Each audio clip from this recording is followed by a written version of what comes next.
धर्म की अधर्म का प्राणियों में विश्व का गौ माता की हर हर महादेव।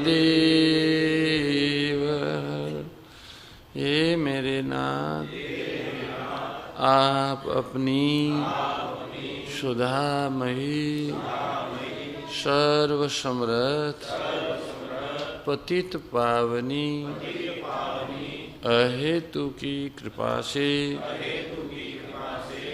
दुखी प्राणियों के हृदय में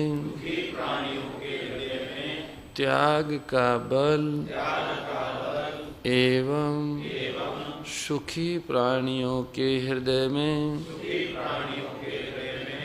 गौ सेवा का बल प्रदान करें, जिससे वे सुख दुख के बंधन से मुक्त हो आपके पवित्र प्रेम का आस्वादन कर कृतकृत्य हो जाएं। हरि शरणम हरि शरणम हरि शरणम हरि शरणम हरि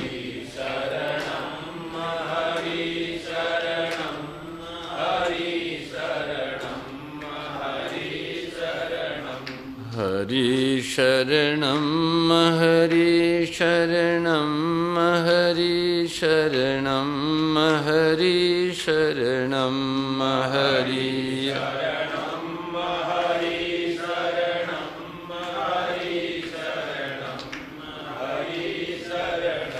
हरि शरणम हरि शरणम हरि शरणम हरि शरणम हरि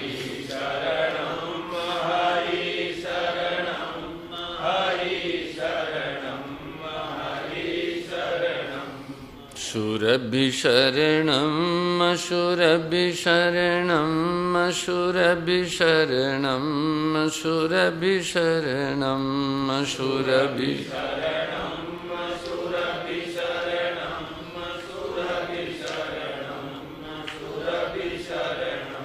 सुरभि शरणम सुरभि शरणम सुरभि शरणम सुरभि शरणम सुरभि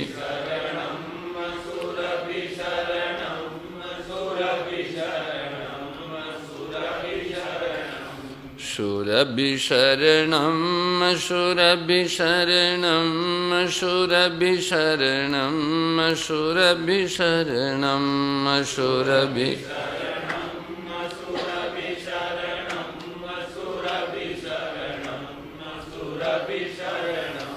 हरि शरणम हरि शरणम हरि शरणम हरि शरणम हरि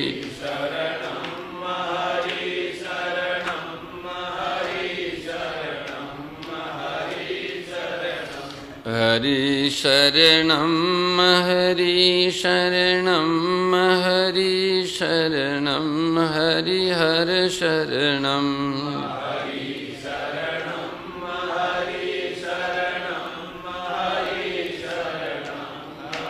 हर शरणम। गोपाल कृष्ण भगवान की आदि शक्ति श्री सुरभि गो माता की कल्प गुरु दत्तात्रेय भगवान की गौरी शंकर महादेव की अखंड गो ज्योति जी की संतवाणी समागम की सत सनातन धर्म की सब संतन की सद्गुरुदेव की जय जय श्री राम जय जय श्री श्याम हर हर महादेव। नारायण नारायण नारायण नारायण नारायण नारायण।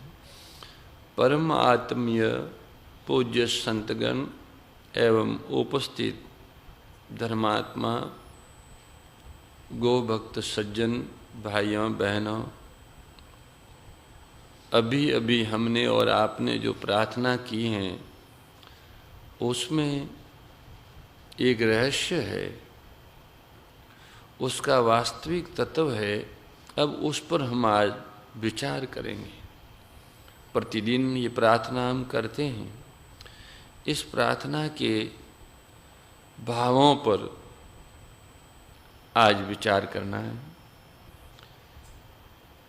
ऐसा कोई व्यक्ति है ही नहीं जिसके जीवन में किसी न किसी प्रकार की मांग न हो। किसी आवश्यकता का होना ही वास्तव में प्रार्थना है।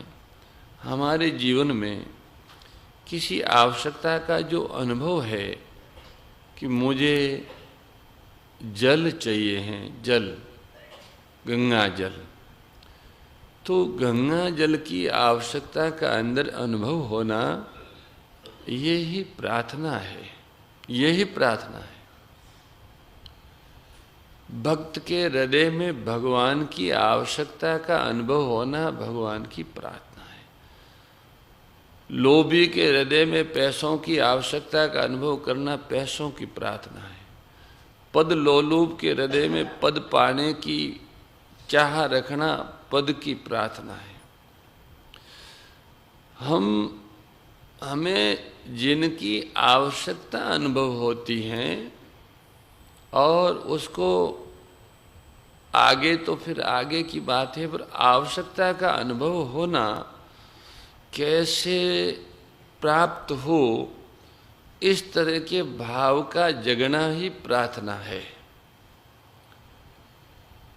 भक्त को भगवान की सत्ता स्वीकार करने के बाद उनकी महिमा, महत्ता और फिर आवश्यकता, सत्ता को स्वीकार करना आस्था है, उनकी महत्ता को स्वीकार करना उपासना है, और उनकी आवश्यकता का अनुभव करना प्रार्थना है। भगवान की सत्ता को स्वीकार करना भगवत आस्था है, भगवान की महिमा को स्वीकार करना भगवान की स्तुति, उपासना है, और भगवान की जीवन में आवश्यकता का अनुभव करना भगवान की प्रार्थना है।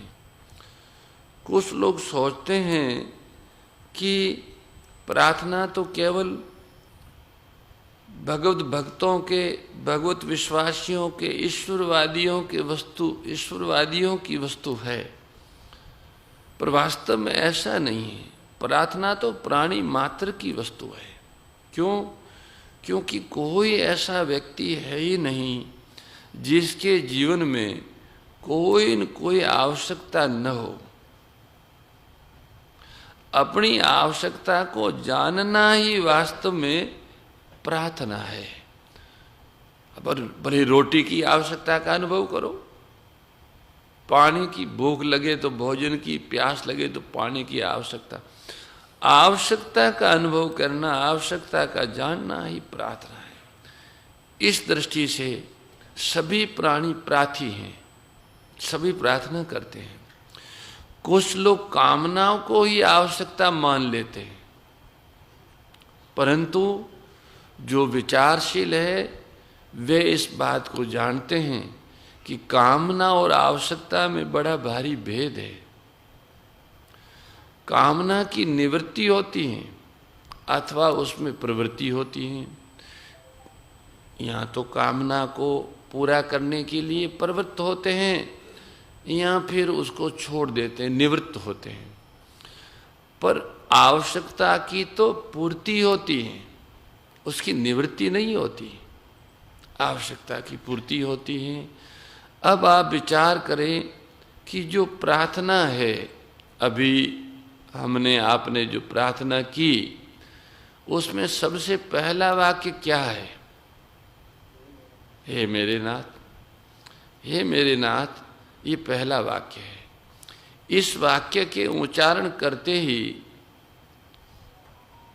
हृदय में ऐसा भास होता है कि हम अनाथ नहीं हैं, कोई हमारा अपना है, और जो हमारा अपना है वो कैसा है? वो समर्थ है, रक्षक है। अब आप सोचिए कि समर्थ और रक्षक के होते हुए हमारे और आपके जीवन में चिंता और भय का कोई स्थान रहता है क्या? जब हमारे अपने प्रभु सर्व समर्थ और हमारे रक्षक है, तो फिर हमें किस बात की चिंता, किसका भय? और ये सभी जानते हैं कि निश्चिंतता और निर्भयता जब जीवन में आ जाती हैं, उनके आने पर हम जिस किसी भी परिस्थिति में हो, कैसी भी परिस्थिति हो, अगर निश्चिंतता और निर्भयता आती है तो हम उस परिस्थिति का सदुपयोग करने लग जाते हैं। सदुपयोग करने का सामर्थ्य आ जाता हमारे में जब हम निर्भय और निश्चिंत हो जाते हैं। भयभीत और चिंतित होने पर हम अपनी परिस्थिति का सदुपयोग नहीं कर सकते। भय और चिंता का अंत होते ही प्रत्येक मनुष्य जिस परिस्थिति में है उसी परिस्थिति का सुंदर ढंग से सदुपयोग कर सकता है। और परिस्थिति का सदुपयोग किए बिना न तो श्रेष्ठ परिस्थिति की प्राप्ति होती है और न परिस्थिति के बंधनों से मुक्ति होती है। इस दृष्टि से जो व्यक्ति जिस परिस्थिति में है उसका सदुपयोग करना ही होगा, और उसका सदुपयोग करने के लिए निश्चिंतता और निर्भयता जीवन में अनिवार्य है। निश्चिंत और निर्भय होने के लिए ये आवश्यक है कि हम उससे जो अपना है उससे अपना नित्य संबंध स्थापित करें, जिससे हमारी उत्पत्ति हुई है। किससे? जिससे हमारी उत्पत्ति हुई है उससे हम अपना नित्य संबंध स्थापित करें। किस लिए?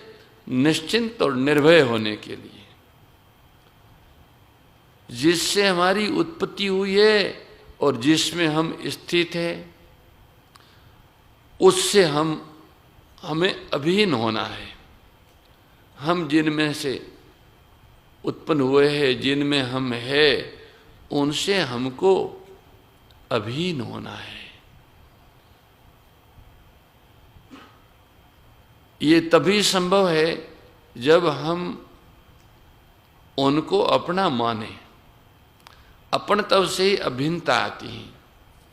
तो हे मेरे नाथ, ऐसा कहते ही प्रभु के साथ अपन तब, वो नाथ समर्थ को कहते हैं, रक्षक को कहते हैं। तो वो समर्थ और रक्षक मेरे हैं, ये अपनत्व है।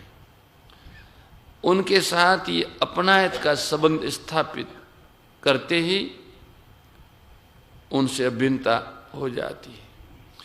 ऐसी कोई उत्पत्ति हो ही नहीं सकती जिसके मूल में कोई अनुत्पन्न तत्व न हो। धरती, जल, अग्नि, वायु, आकाश, सूर्य, चंद्र, मानव, वृक्ष, लताएं, पशु, पक्षी, प्राणी, देव, किन्नर, यक्ष, कोई ऐसी उत्पत्ति नहीं हो सकती जिनके मूल में कोई अनुत्पन्न तत्व न हो। उदाहरण की दृष्टि से धरती पे जितने भी उत्पन्न होते हैं उनके मूल में धरती अनुत्पन्न, उस दृष्टि से धरती अनुत्पन्न है। धरती स्थिर है, इसलिए उनमें से मनुष्य, वृक्ष, लता, पशु, पक्षी ये उत्पन्न होते, फिर धरती में विलीन होते, फिर उत्पन्न होते धरती में। ठीक ऐसे ही धरती सहित सारी सृष्टि किसी एक अनुत्पन्न तत्व में से प्रकट होती हैं, उसी में ठहरते हैं और उसी में विलीन हो जाते हैं।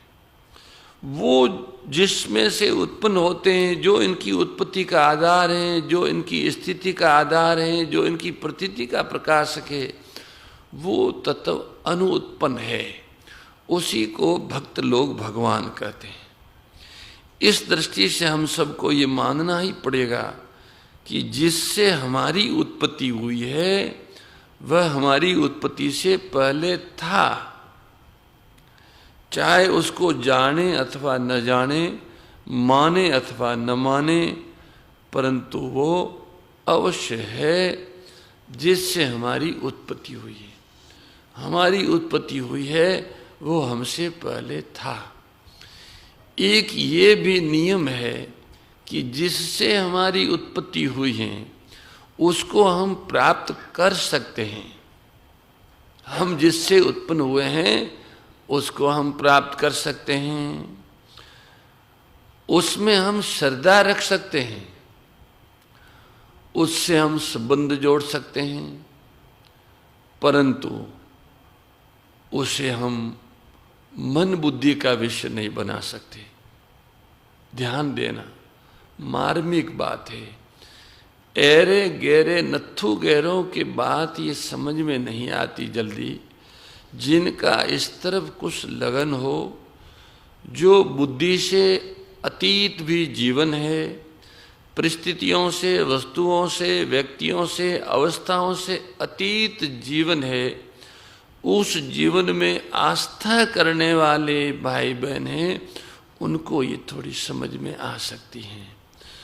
वो बात यह है कि जो जिससे उत्पन्न हुआ है उसको वो प्राप्त कर सकता है, उसमें वो श्रद्धा रख सकता है, उससे संबंध जोड़ सकता है, परंतु वो जिससे उत्पन्न हुए हैं हम, वो हमारी मन बुद्धि इंद्रियों का विषय नहीं है। वो हमारी इंद्रियों का, मन का, बुद्धि का विषय नहीं हो सकता।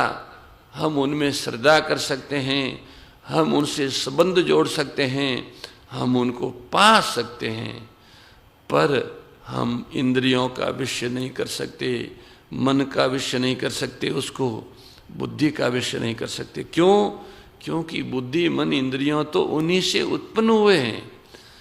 कारण कार्य दोनों एक होते हुए भी कार्य कारण को जान नहीं सकता। कारण से कार्य की उत्पत्ति होती है, तो ये करण है। करण की उत्पत्ति का आधार जो कारण है या कर्ता है, उसको करण जान नहीं सकते। इंद्रियों, मन, बुद्धि आदि करण है। ये इन करणों के द्वारा कार्य का संपादन तो हो सकता है, पर करण कर्ता को और अपने कारण को जान नहीं सकते, पकड़ नहीं सकते, देख नहीं सकते। तो भाई ये बात थोड़ी ज्ञानियों की, शिक्षित लोगों की बात हो गई। तो इस दृष्टि से आप विचार करें कि कार्य कारण में विलीन हो सकता है, कार्य कारण को विषय नहीं कर सकता। ये बात सभी विचारशीलों को माननी पड़ेगी। इस दृष्टि से उसे हम जाने या न जाने, परंतु उसका होना स्वतः सिद्ध है। हमारी उत्पत्ति के आधार को हम जाने या न जाने, पर वो है, ये स्वतः सिद्ध प्रमाण है। अब आप विचार करें कि जो है वो हमारा अपना है, वो हमारा अपना है, जो है वो हमारा अपना है। ये नियम है कि जिससे अपन तब होता है, आत्मीयता होती है, उसमें प्रियता अपने आप आ जाती है। जो हमें अपना लगता है वो अपने आप मीठा लगने लग जाता है, प्यारा लगने लग जाता है। ये जो प्रियता है, प्रियता प्यारपना जो है, ये स्वभाव से ही रस रूप है। ये बात सभी के अनुभव में है। आप सोचें, जिसको आप अपना मानते हैं, क्या वो आपको प्यारा नहीं लगता? लगता है। जो प्यारा लगता है, क्या उसमें आपको रस नहीं आता? आता है। आत्मीयता प्रेम की जननी है और प्रेम रस का भंडार है। आत्मीयता से प्रेम का जन्म होता है और प्रेम सव्यम रस स्वरूप है। इसलिए कहा कि योग सत्संग रूपी भूमि में, मुख सत्संग की भूमि में योग रूपी वृक्ष लगता है। योग रूपी वृक्ष पर ज्ञान रूपी फल लगता है और ज्ञान रूपी फल में प्रेम रूपी रस होता है। प्रेम रस का भंडार है। फिर इस प्रेम की प्राप्ति अपनायत से, अपनेपन से, अपनत्व से, आत्मीयता से होती है। जब हम सुने हुए प्रभु को अपना मानते हैं तो जैसे हम अपना मानते हैं वो हमें अच्छा लगने लग जाता है। यही प्रेम का प्रादुर्भाव है, अच्छा लगना। इस दृष्टि से जब हमने उसको अपना मान लिया, जिससे समस्त सृष्टि उत्पन्न हुई है उसको हमने अपना माना, जिससे समस्त सृष्टि प्रकाशित हुई है उसको हमने अपना माना, जिससे समस्त सृष्टि सता पाती हैं उसको हमने अपना माना। तो आप सोचो, हमारे और आपके जीवन में चिंता और भय का कोई स्थान रहेगा क्या? जब हम सारी सृष्टि की उत्पत्ति का आधार, सारी सृष्टि के प्रकाशक को, सारी सृष्टि को सता देने वाले को जब हम अपना मानेंगे तो फिर भय और चिंता कोई रहेगी क्या? नहीं रहेगी, नहीं रहेगी। जो सबका सब कुछ है वो हमारा अपना ही है। तो जो हमारा अपना है उससे हमारी कोई भी बात छिपी नहीं है। हमारी बात, हम कैसे हैं, हम क्या चाहते हैं, उनसे कुछ भी छुपा हुआ नहीं है। क्यों? वो हमारे अपने हैं। यूं फिर अब आप कहोगे तो फिर प्रार्थना की आवश्यकताएं क्या है? जब वो सब जानते हैं, हमारी कोई बात उनसे छिपी नहीं है, तो फिर प्रार्थना क्यों करनी? तो भाई, प्रार्थना की आवश्यकता तो इसलिए है क्योंकि हम स्वयं अपनी आवश्यकता से अपरिचित हो जाते हैं। हम अपनी मांग को भूल जाते हैं। हमारी वास्तविक आवश्यकता क्या है, इससे जब हम अपरिचित हो जाते हैं तब प्रार्थना की आवश्यकता पड़ती है। बहुत कम भाई बहन ऐसे हैं जो सचमुच ये जानते हैं कि हमारी वास्तविक आवश्यकता क्या है। वास्तविक आवश्यकता जानने वाले बहुत कम भाई बहन हैं। मनुष्यानाम शस्त्रेषु, हजारों मनुष्यों में कोई एक अपनी वास्तविक आवश्यकता का अनुभव करता है। इसलिए प्रार्थना की बात है। बहुत से लोग तो मन में उत्पन्न हुई कामनाओं को ही अपनी आवश्यकता समझते हैं। कामनाएं अलग हैं, आवश्यकताएं अलग हैं। कामनाओं में प्रवृत्ति होती हैं पर प्राप्ति नहीं होती, उनकी निवृत्ति होती है। आवश्यकता की पूर्ति होती है, आवश्यकता की निवृत्ति नहीं होती, आवश्यकता की पूर्ति होती है। ये आवश्यकता और कामना में अंतर है। कामना हमारा संबंध उत्पन्न और विनाशशील वस्तुओं से जोड़ती हैं। उत्पन्न और विनाशशील वस्तुओं से संबंध जोड़ने पर भय और चिंता उत्पन्न होती हैं, क्योंकि सभी उत्पन्न और विनाशशील वस्तुएं, अवस्थाएं, परिस्थितियों मिलती हैं और बिछड़ जाती हैं। इसलिए उनके संबंध से भय और चिंता उत्पन्न होती हैं। आवश्यकता हमारा संबंध अनुत्पन्न हुए तत्व से जोड़ती है, जिनसे संबंध जोड़ने से भय और चिंता समाप्त हो जाती है। ये आवश्यकता और कामना में अंतर है सज्जनों। आप विचार करो, जरा गंभीरता से विचार करो। कामनाओं का उद्गम स्थान तो देहाभिमान है। मैं शरीर हूँ, ऐसा देहाभिमान ही मुझे मान चाहिए, धन चाहिए, सुविधा चाहिए, सुख चाहिए, कीर्ति चाहिए, ऐसी कामनाओं का जनक देहाभिमान है। मैं देह हूँ, इसी से फिर मैं देह हूँ तो मुझे सुविधा भी चाहिए, सामान भी चाहिए, घर भी चाहिए, कुटिया भी चाहिए, मकान भी चाहिए, भोजन भी चाहिए। सारी कामनाओं की उत्पत्ति का मूल कारण देहाभिमान, और देहाभिमान अविवेक सिद्ध है। वास्तव में मैं शरीर हूं ही नहीं। ये विवेक का आदर न करने से अपने को हम शरीर मानते हैं। अगर विवेक के प्रकाश में देखा जाए तो शरीर अलग है और हम अलग हैं। शरीर बदलता है, हम नहीं बदलते हैं। शरीर पहले नहीं था, हम पहले भी थे।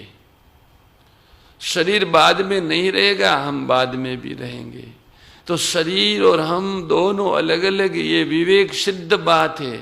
पर इस विवेक का आदर न करने वाले प्राणी अपने को ही शरीर मानते हैं। ऐसे शरीर को मैं मानने के कारण ही कामनाओं की उत्पत्ति होती है। ये अविवेक सिद्ध कामनाओं से, अविवेक के द्वारा उत्पन्न हुई कामनाओं से जो असत्य हैं, उन्हें हम अपनी आवश्यकता नहीं कह सकते, अपितु ये एक दशा विशेष कह सकते हैं। कामनाएं आवश्यकता नहीं है, वो एक दशा है, एक परिस्थिति है, आवश्यकता नहीं। कामना हमारी आवश्यकता नहीं है, क्योंकि कामना का उद्गम स्थान ये है, मैं नहीं। ये मानी शरीर और मैं मानी आत्मा।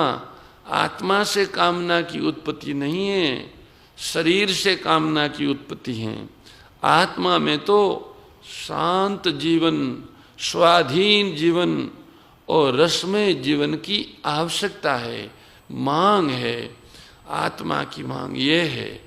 आत्मा शांत, अमर, अविनाशी, स्वाधीन और रसरूप जीवन चाहता है, और शरीर सुविधा, सम्मान, सामग्री आदि की शरीर को कामना है। आप सोचें, अभी हम आपसे पूछें कि शरीर से अलग होकर आप क्या चाहते हो? कोई भी भाई बहन, सज्जन, साधु ये बताएं कि शरीर से अलग होकर हमें क्या चाहिए? कुछ नहीं चाहिए। आप कोई भी कामना नहीं बता सकते। शरीर के बिना आपको न घर चाहिए, न मकान चाहिए, न कुटिया चाहिए, न भोजन चाहिए, न मान चाहिए, न कपड़ा चाहिए, न लता चाहिए, कुछ नहीं चाहिए। शरीर अगर नहीं है तो क्या चाहिए? कुछ नहीं चाहिए, कुछ नहीं चाहिए। तात्पर्य क्या निकला? कामना कब उत्पन्न होती है? जब हम अपने को शरीर मान लेते हैं। अब आप विचार करो, अपने को शरीर मान लेना ये कोई समझदारी है? ये विवेक का आदर नहीं है। भगवान ने गीता जी का शुभारंभ होते ये बताया कि सत्य और असत्य को अलग अलग समझना विवेक है। शरीर और अशरीरी को, शरीर और शरीरी को अलग अलग समझना विवेक है। शरीर उत्पन्न और नष्ट होने वाला है और शरीरी आत्मा अनुत्पन्न और अविनाशी है। इस बात को समझना विवेक है। तो हम अगर शरीर को मैं मानते हैं, आत्मा और शरीर दोनों को एक मानते हैं, तो इसका नाम अविवेक है। तो भाई ये अविवेक तो पशुता है, मनुष्यता नहीं है। उसकी जो शरीर और आत्मा को एक मानता है, उनकी संज्ञा मनुष्य नहीं हो सकती। भले आकार मनुष्य हो, पर वो मानव नहीं हो सकता। वो मानव नहीं हो सकता। ये क्यों? कि मानव उसे कहते हैं जो अपने ज्ञान का आदर करे, अपने ज्ञान और अपने जीवन में एकता होने का नाम ही मानव है। जिसके जीवन में करनी, अपने कहते हैं ना कि भाई इनकी करनी और कथनी में अंतर है, तो जो ज्ञान है वो कथनी है, मतलब बातों की नहीं, कथनी। ज्ञान और जीवन में एकता है, वो ही सच्चा मानव है। उसी को हम साधु कह सकते हैं, उसी को हम साधक कह सकते हैं, उसी को हम सज्जन कह सकते हैं। और अगर ये कह दें कि उसको हम हिंदू कह सकते हैं तो भी अतिशयोक्ति नहीं होगी। वो वास्तव में वह हिंदू है जो शरीर और शरीरी को भिन्न भिन्न जानता है, क्योंकि यही हिंदुओं का दर्शन है। हिंदू दर्शन यही है कि सत्य और असत दोनों भिन्न है, दोनों कभी मिले नहीं। सत्य का कभी अभाव नहीं होता और असत का कभी भाव नहीं होता। असत कभी टीक नहीं सकता और सत्य कभी मिट नहीं सकता। ये हिंदू दर्शन है और इस दर्शन को जीवन में उतारने वाला हिंदू है। तो भाई ये तो चलो थोड़ी और आगे बात चली गई, पर ये मानना पड़ेगा कि जो अपने विवेक का आदर नहीं करता है वो मानव नहीं हो सकता, वो पशु है। शरीर को ही मैं मानने वाला पशु है। आपको मानना पड़ेगा, अवश्य है, क्योंकि जिसको ये करके संबोधन करते हैं उसको मैं नहीं कह सकते हैं। इदम शरीरम कौन्तेय, ये शरीर, तो ये कहने वाला ये से अलग होता है। ये को मैं नहीं कह सकते और मैं को ये नहीं कह सकते। जैसे आप कहो कि मेरा मकान, तो कम से कम ये तो आप जानते ही हैं कि मैं मकान नहीं हूँ। तो मेरा शरीर, ये भी बात आप जानते हैं। आप ये बताइए कि आप अपने ज्ञान के अनुसार अपने को शरीर नहीं मान सकते। आपको मानना ही होगा कि शरीर हमसे अलग है। जो चीज जानने में आती है वह जानने वाले से अलग होती हैं।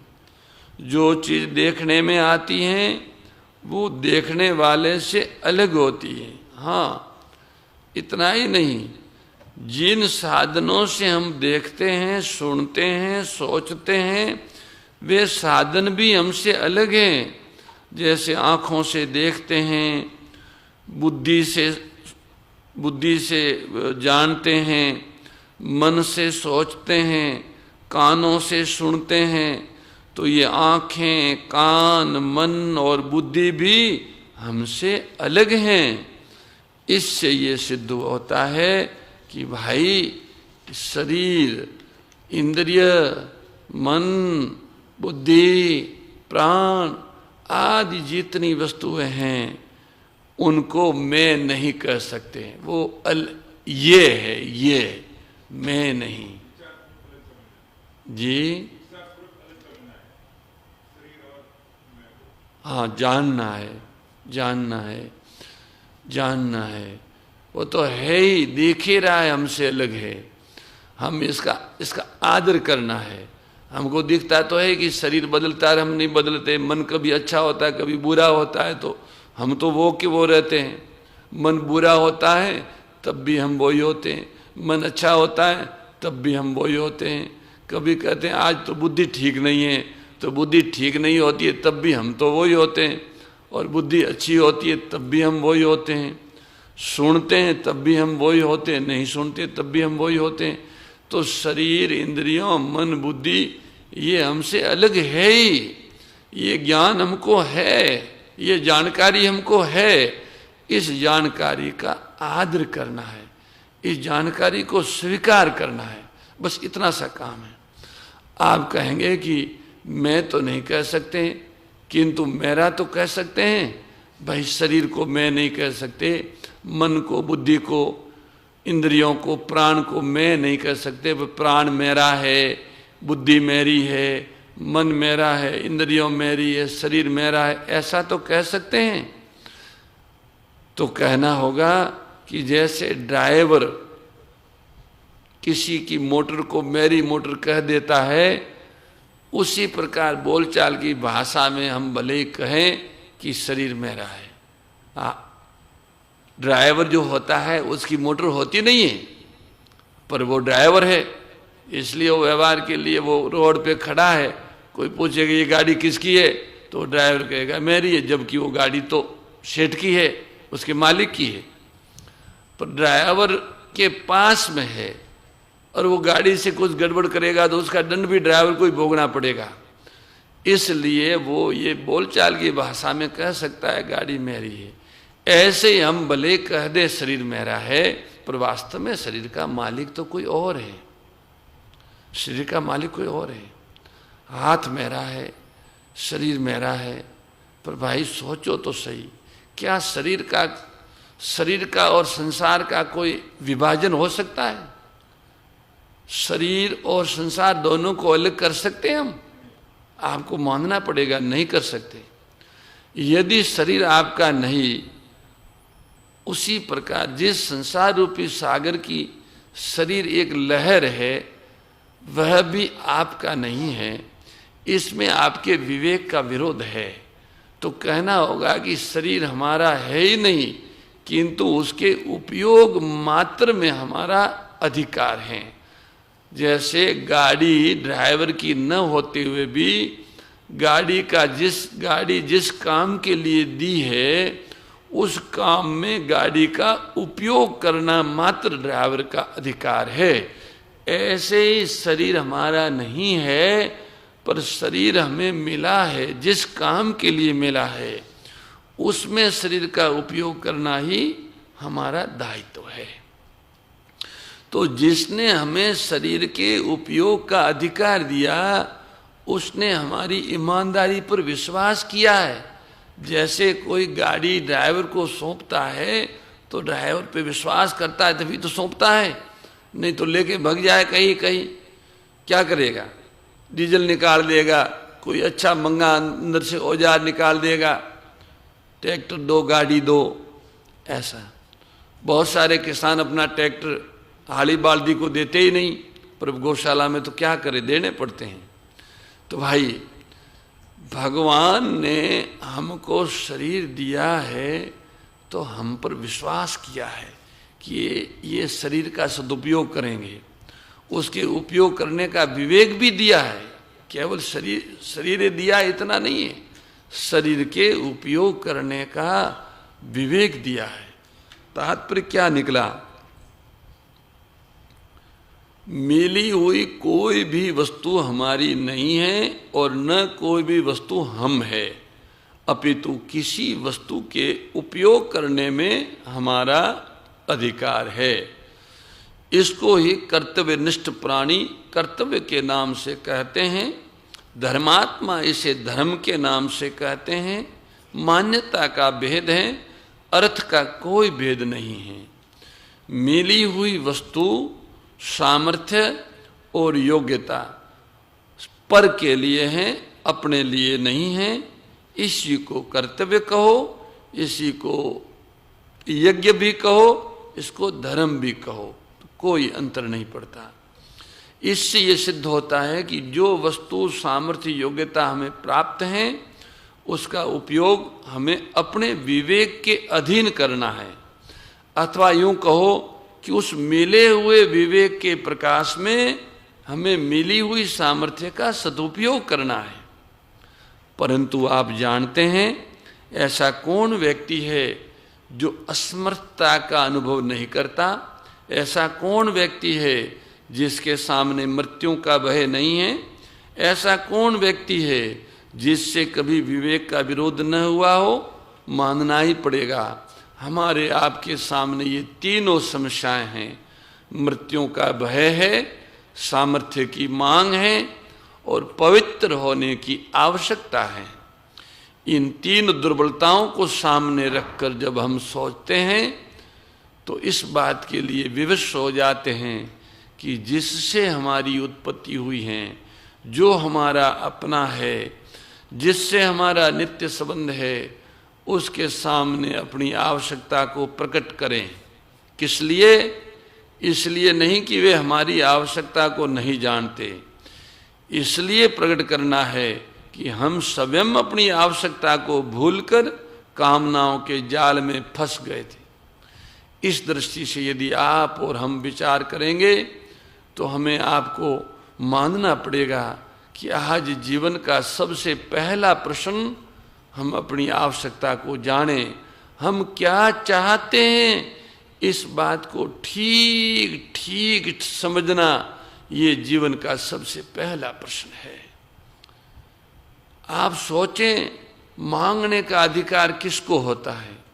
जिसकी आवश्यकता हो वही तो मांगता है। जैसे भूख लगने पर भोजन मांगना कोई अनुचित बात नहीं, अथवा यूं कहे कि भूख लगना ही भोजन को मांगना है, प्यास लगना ही पानी का मांगना है। और जिसके सामने मांगना है वह कोई अप्राप्त तो है नहीं, वो तो प्राप्त है, क्योंकि जिससे हमारी उत्पत्ति हुई है, यदि वो न हो तो हमारी उत्पत्ति ही सिद्ध नहीं होगी और हमारी स्थिति ही सिद्ध नहीं होगी। वह हमारे साथ है और सर्वदा साथ है। ऐसा कोई क्षण नहीं है जब वो हमारे साथ न हो। कौन कौन हमारे साथ न हो? जी जी, भगवान। ऐसा कोई क्षण नहीं है, ऐसा कोई समय नहीं है, ऐसा कोई स्थान नहीं है जब भगवान हमारे साथ न हो।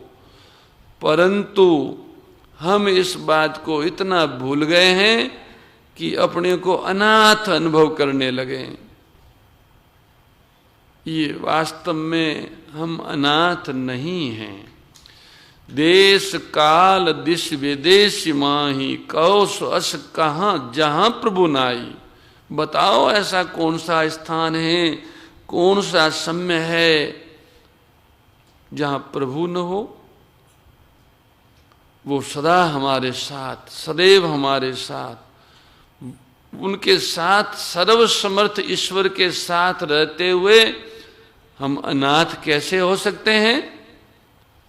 हम उनसे विमुख हो गए, इसलिए अनाथ हुए। हमारे वो साथ, ये बात हम भूल गए, इसलिए हम अनाथ हुए। इसलिए हमें मृत्यु से भय लगा, इसलिए हम असमर्थ हुए, इसलिए हम दोषग्रस्त हुए, विकारग्रस्त हुए। इसलिए भाई, उपयुक्त प्रार्थना में पहला वाक्य है मेरे नाथ। मेरे नाथ कहते ही एक आत्मीयता की, नित्य संबंध की स्थिति हो जाती है। आप विचार करो, आत्मीयता में प्रियता स्वाभाविक है। और जब हम जानते हैं कि हमारा नाथ समर्थ और रक्षक है, तो चिंता और भय के लिए कोई स्थान ही नहीं जीवन में। न किसी प्रकार का संकोच रह जाता है, न भय रह जाता है, न चिंता रह जाती। क्यों? क्योंकि सर्व समर्थ परमात्मा वो अपने प्रभु अपने साथ है। यूं अब ये भी विचार करना है कि जिससे हमें मांगना है उसकी महिमा क्या है, उसमें हमारी श्रद्धा है या नहीं है, हम उस पर विश्वास करते या नहीं करते। तो भाई, प्रार्थी तो कोई ऐसा नहीं होता जो उस पर विश्वास न करे। जिससे प्रार्थना कर रहा है, प्रार्थना करी उससे, प्रार्थना उसी से करते हैं जिस पर विश्वास हो कि वो मेरी प्रार्थना को पूरी करेगा। अगर विश्वास न हो तो प्रार्थना कर ही नहीं सकते। उसकी महिमा न माने तो भी प्रार्थना नहीं कर सकते। चाहे वह अपनी वाणी के द्वारा उसकी महिमा को प्रकट न करें, चाहे वह वाणी के द्वारा न कहें कि आप ऐसे हैं, आप वैसे हैं, परंतु उसके जीवन में ये बात स्वभाव से होती है। जब हम मांगते हैं तो किसी से मांगते हैं? जिससे मांगते हैं उसको अलग नहीं कह सकते, उसको अलहदा नहीं कह सकते, उसको ये नहीं कह सकते कि वो अपना नहीं है। अतः प्रार्थना का उद्देश्य होना ही इस बात को सिद्ध करता है कि जिससे हम प्रार्थना कर रहे हैं वह अपना ही है और समर्थ है। अब विचार ये करें कि समर्थ से, उस अपने से हम क्या मांगें? जो हमारे सर्वसमर्थ प्रभु हैं, अपने प्रभु हैं, उनसे हम क्या मांगें? प्रार्थना में उसकी महिमा के संबंध में 4 विशेषण है। अभी प्रार्थना की ने, उसमें प्रभु की महिमा में 4 विशेषण बताएं। क्या बताएं?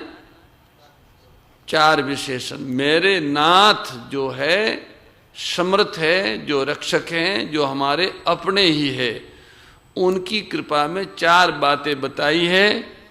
पहली बात बताई अहेतु की कृपा, अहेतु की सुधामयी, सर्वसमर्थ और पतित पावनी। 4 बातें, अहेतु, सुधामयी, सर्वसमर्थ और पतित पावनी। अब आप विचार करें कि हमारे जीवन की निर्बलताएं कितनी हैं। जीवन की मांग, सामर्थ्य की मांग और पवित्र होने की मांग, जो हमारे अपने हैं उनकी कृपा की महिमा में 4 विशेषण हैं। पहला विशेषण है शुद्धामयी। शुद्धामयी मानी जीवन देने वाली, शुद्धा कहते हैं अमृत को, तो जीवन देने वाली। दूसरा विशेषण सर्वसमर्थ, सामर्थ्य देने वाली। तीसरा विशेषण है पतित पावन, पवित्र करने वाली। और चौथा विशेषण है अहेतु की। अहेतु की होने से हम सब प्रार्थना के अधिकारी हो जाते हैं। 4 बातें, 4 बातें, जीवन देने वाली, सामर्थ्य देने वाली, पावन करने वाली, अहेतु, बिना ही हेतु कृपा कर, ये भगवान के लिए 4 विशेषणा है। इस प्रार्थना में ये नहीं बताया गया कि कृपा उन्हीं पर होगी जो उनको मानते हैं अथवा जो उन्हें जानते हैं, अपितु ये बताया गया है कि उनकी कृपा जो है अहेतु की है। अहेतु की होने से हम सब उस कृपा के अधिकारी हो जाते हैं, चाहे माने चाहे न माने, जाने चाहे न माने। वो अहेतु की कृपा सब पर होती, किसी हेतु से नहीं होती, तो अहेतु की है। अब प्रश्न ये उत्पन्न होता है कि क्या मांगे और किसके लिए मांगे? यदि हम व्यक्तिगत अपने लिए मांगते हैं तो व्यक्तिगत का अस्तित्व ही नहीं है। अगर विचार करें तो व्यक्तिगत का तो कोई अस्तित्व ही नहीं है, क्योंकि शरीर हम है नहीं। अगर हम शरीर के लिए मांगते हैं तो शरीर और संसार का विभाजन हो सकता नहीं। इसलिए इस प्रार्थना में इस बात का ध्यान रखा गया है कि हम अपने लिए नहीं मांगेंगे, सबके लिए मांगेंगे। सभी को सुख दुख के बंधन से सभी मुक्त हो जाए। मैं मुक्त हो जाऊं ऐसा नहीं कहा, आपके प्रेम को सब पा जाए ऐसा कहा। सारे संसार के साथ एकता स्वीकार कर ली गई। तो मांगा क्या? ये नहीं मांगा गया कि हमारे जीवन में जो दुख है वो बना रहे, सुख है वो बना रहे और दुख है वो चला जाए, ऐसा नहीं मांगा। ये नहीं मांगा। मांगा क्या? दुखी प्राणियों के हृदय में त्याग का बल और सुखी प्राणियों के हृदय में सेवा का बल, गौ सेवा का बल। हम लोग इसलिए गौ सेवा कहते हैं कि जब सेवा कहते हैं तो समझ में नहीं आता।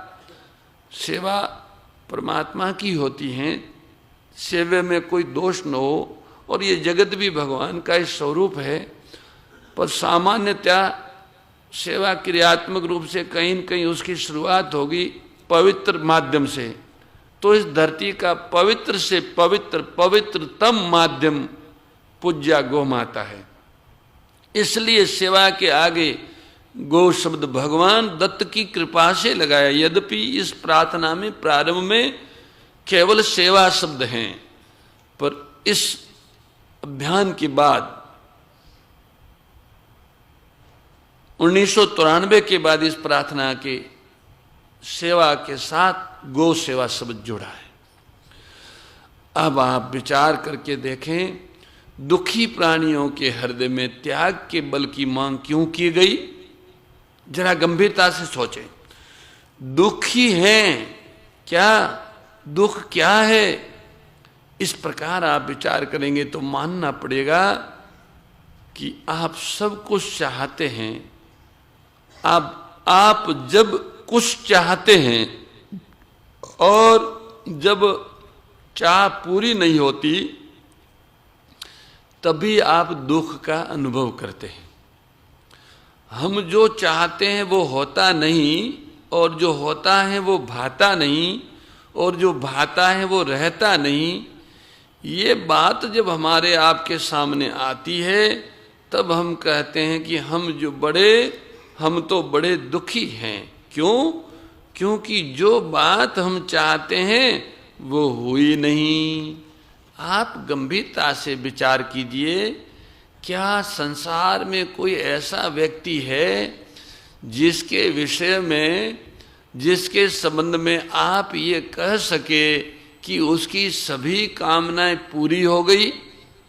कोई एक व्यक्ति भी बताओ, कोई सुना हो, इतिहास में पढ़ा हो या देखा हो कि उस आदमी की सारी कामनाएं पूरी हो गई। ऐसा एक भी व्यक्ति आपको नहीं मिलेगा।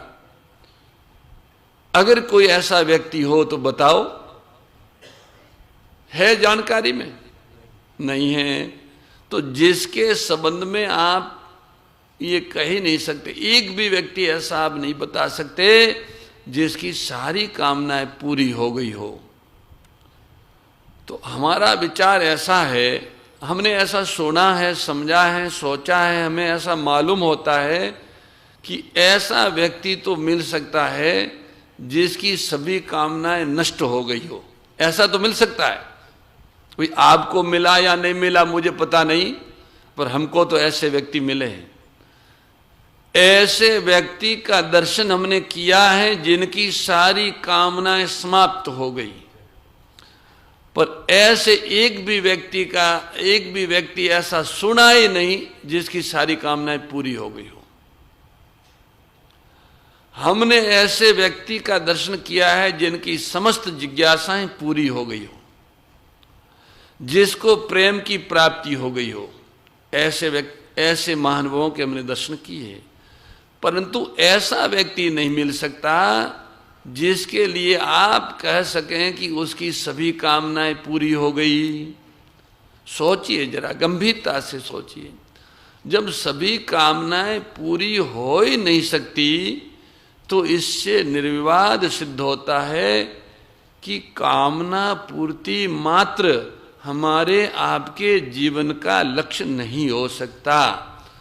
आपकी हमारी यह वास्तविक आवश्यकता नहीं है।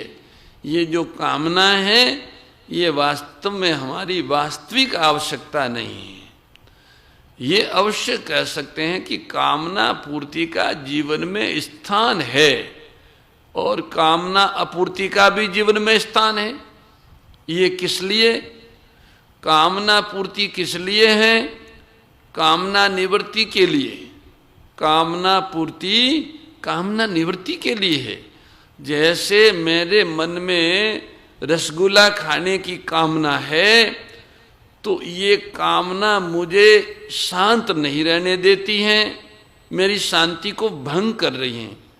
तो ये इसकी पूर्ति के लिए, इस शांति, पुनः शांति की प्राप्ति के लिए या अशांति से मुक्त होने के लिए कामना पूर्ति का स्थान है। अगर रसगुल्ला मिल जाए, पा लिया, तो फिर कामना निवृत्त हो जानी चाहिए, वापस दूसरी बार नहीं। तो इतना स्थान तो मान सकते हैं। पर आप रसगुल्ला मिल गया और फिर आपके गुलाब जामुन खाने की कामना पैदा हो गई, तो कामना का अंत कैसे होगा?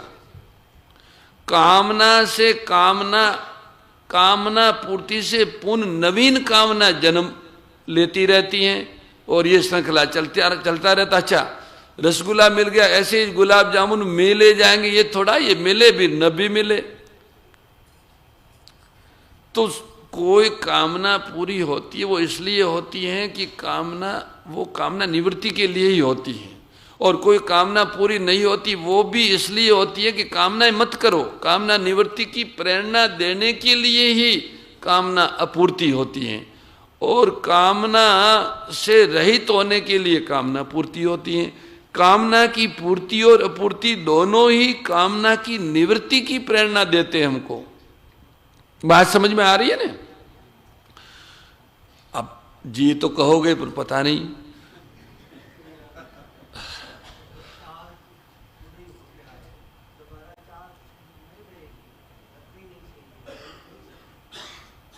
हाँ, वही बात है कि दूसरी बार अगर कामना की उत्पत्ति होती है, ये कामना की पूर्ति, और वो कामना नवीन कामना को जन्म देती, भाई चलो रसगुल्ला तो खा लिया, अब गुलाब जामुन और मिल जाए, तो ये तो है नीचे जाने की बात।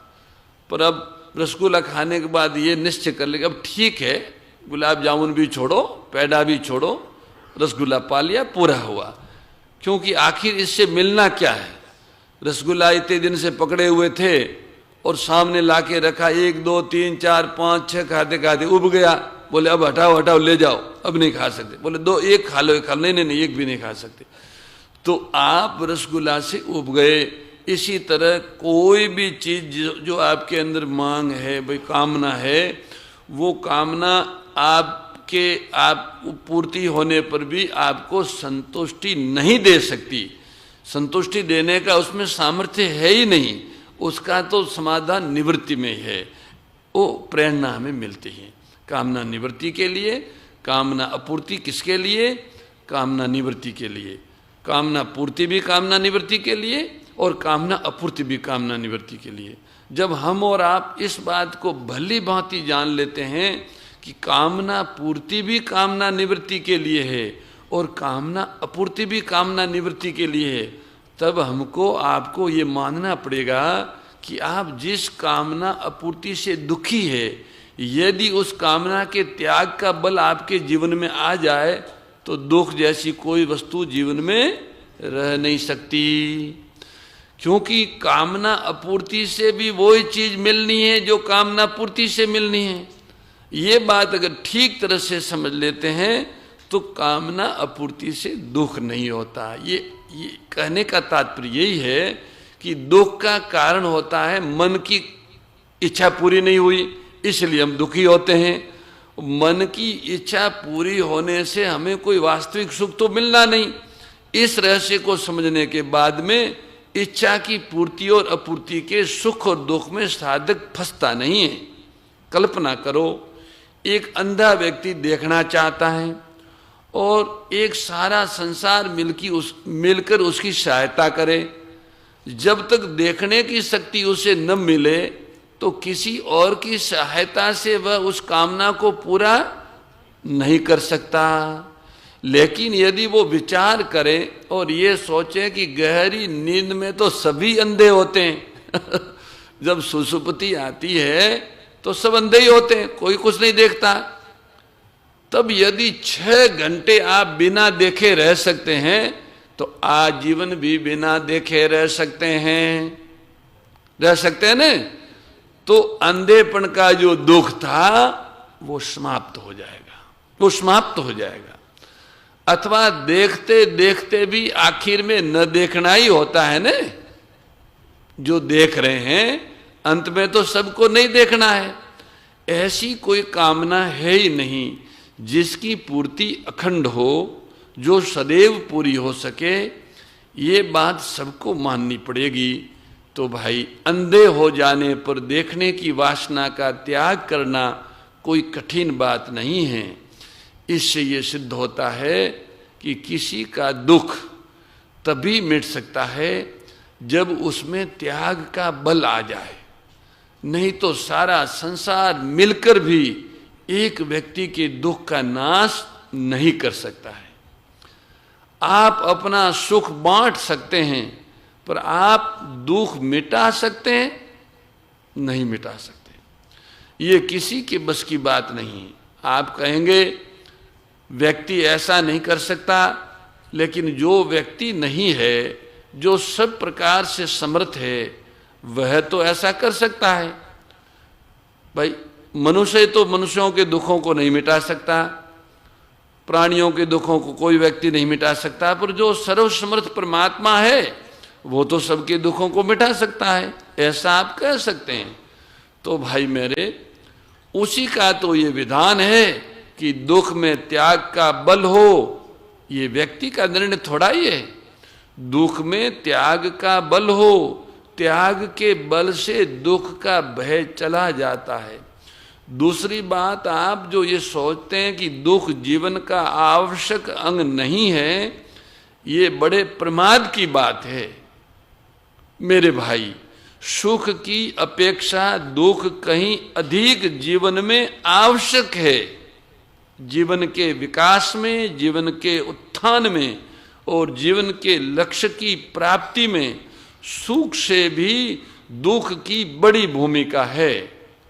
यदि आप सत्य पर विचार करेंगे तो जीवन का आरंभ दुख से है, सुख से नहीं है ना? जीवन का आरंभ कैसे है बताओ? बालक जब उत्पन्न होता है तो रोता है, सच है ना? तो जीवन का आरंभ दुख से हुआ। अगर कोई बालक न रोए तो हाँ, उसमें किसी प्रकार की कमी है, किसी प्रकार की अपंगता है। अंग्रेजी में उसके ना एब नॉर्मल है। वो नॉर्मल बालक जो होगा वो पैदा होते रोएगा। इससे ये सिद्ध होता है कि जीवन का आरंभ दुख से होता है, और जिस जीवन का आरंभ ही दुख से हुआ है, उस जीवन में किसी प्रकार का दुख न हो, ये सोचना बेकार है। लेकिन एक बात अवश्य है, जिस परिवर्तनशील जीवन में हम दुख का अनुभव करते हैं, वह वास्तव में जीवन नहीं है। जीवन की तो मांग है, जीवन की तो आवश्यकता है। और वह जीवन की आवश्यकता कैसे पूरी होगी?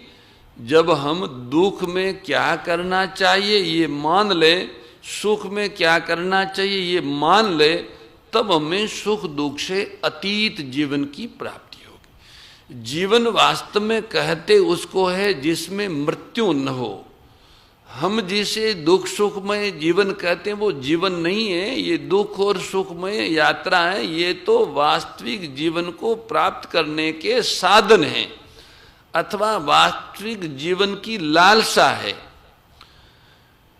तो इस मूल सत्य को सामने रखकर इस प्रार्थना में ये कहा गया कि जो हमारे अपने हैं, जिनकी कृपा अहेतु की हैं, जो सर्वसमर्थ है, जीवन देने वाली हैं, पवित्र करने वाली हैं, उनसे हमने क्या प्रार्थना की? हम सब एक है, सारी सृष्टि एक है, सबके साथ एकता की बात रखकर दुखी प्राणियों में त्याग के बल की प्रार्थना की। दुखियों में त्याग का बल आ जाए, इसमें ये तो नहीं कहा गया कि आपके विधान के अनुसार जो हमारे जीवन में दुख है वो चला जाए, ये नहीं कहा। दुख भले ही बना रहे, उसके साथ त्याग का बल आ जाए। त्याग का बल आने से आया हुआ जो दुख है वो निर्जीव हो जाता है।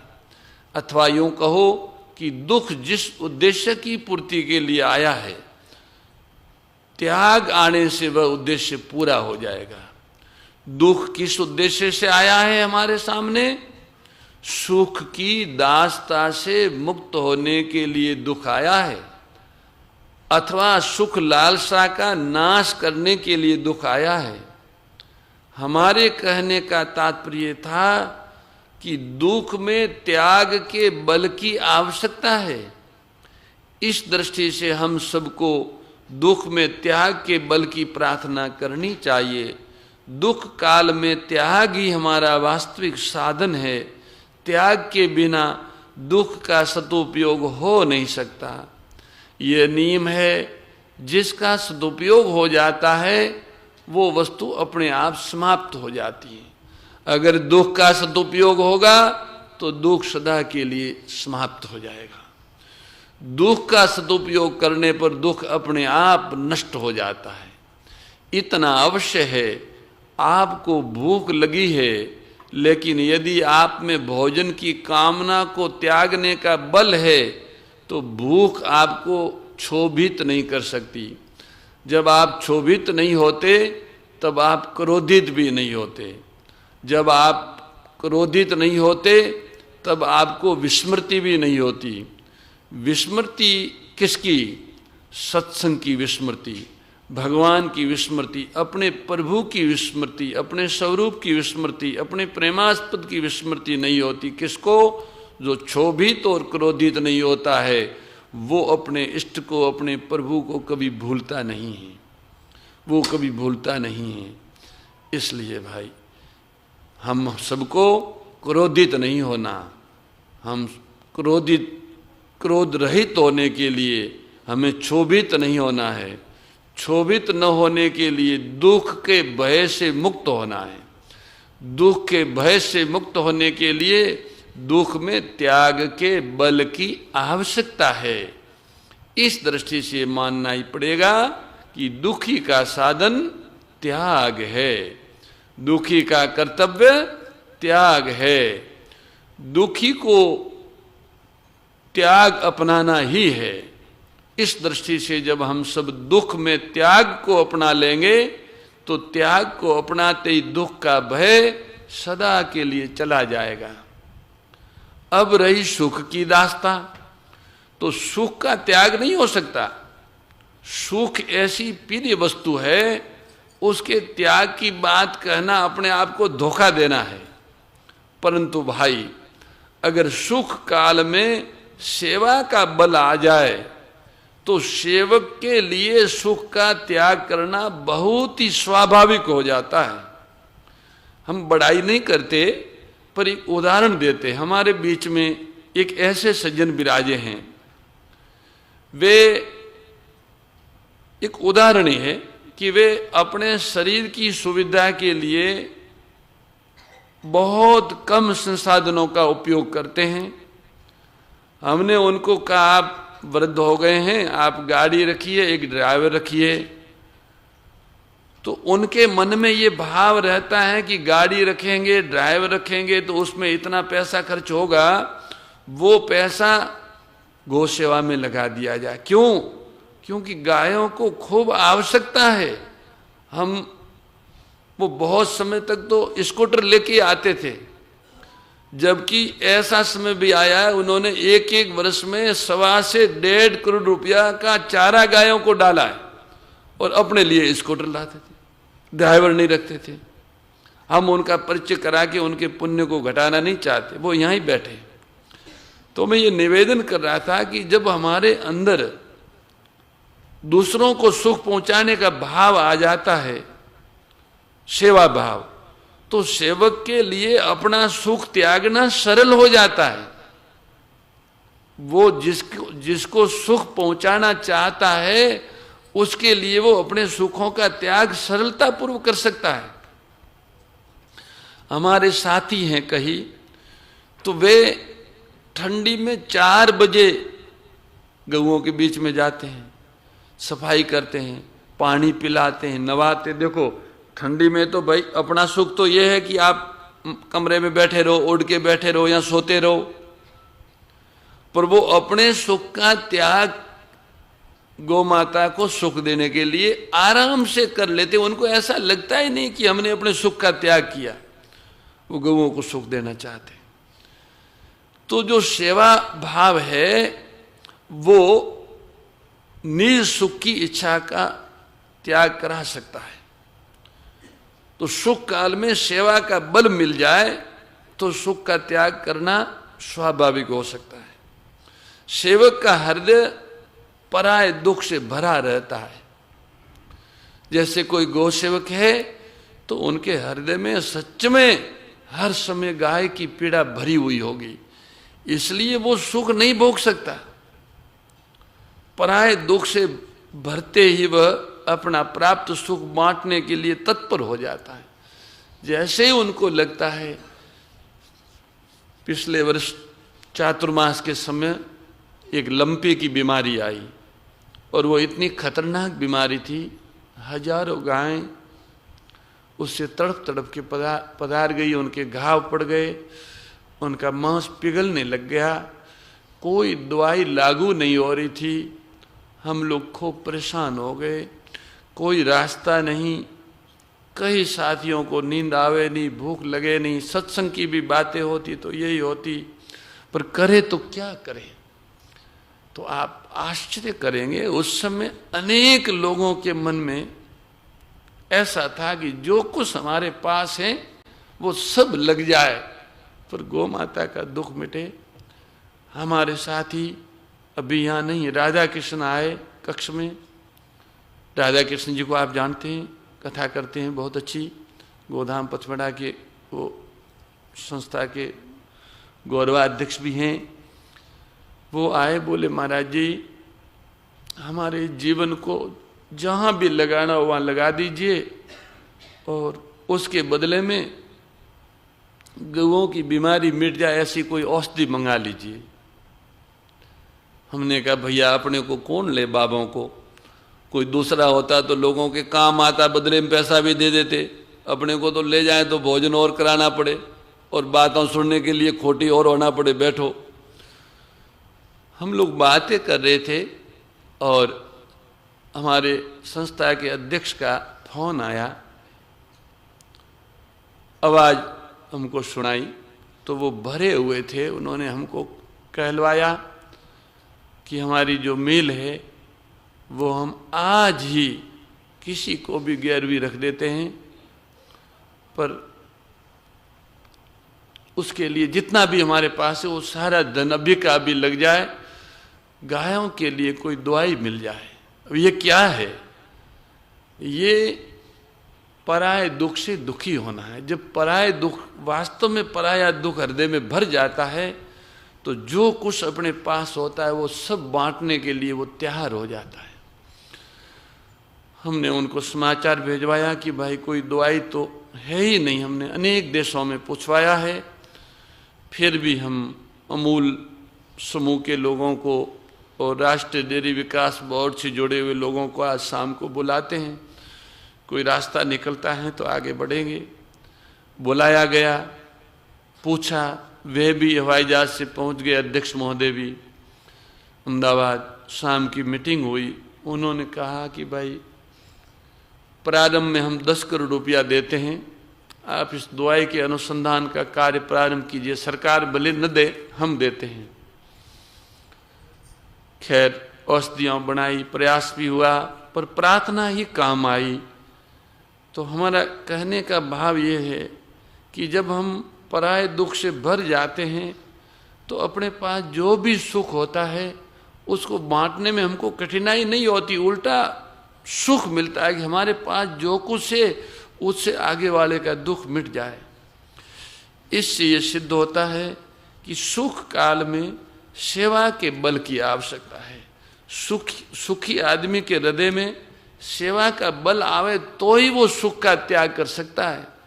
उसी अहमदाबाद में सैकड़ों लोग धनी होंगे, हमारे अध्यक्ष से भी अधिक संपत्तियां होगी उनके पास में, हजारों करोड़ के मालिक होंगे।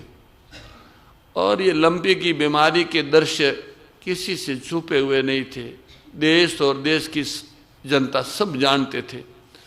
पर कितने लोग आए कि लो हम सर्वस्व लगाने को तैयार है, इनका दुख मिटे, अंगुलियों पे गिन सकते हैं इतने आए। कई बच्चे पढ़ाई छोड़ के, दुकान छोड़ के उस समय लगे थे, पर जो संख्या है देश की उसके सामने वो बहुत अल्प था। इसलिए कहा कि मनुष्यानाम शस्त्रेषु, हजारों मनुष्यों में कोई ये सोचता है कि सुख और दुख से आगे भी कोई जीवन है, उस वास्तव में जीवन इसके आगे है, ये जीवन है ही नहीं। तो दुख में त्याग का बल और सुख में सेवा का बल, यही प्रभु से मांगा।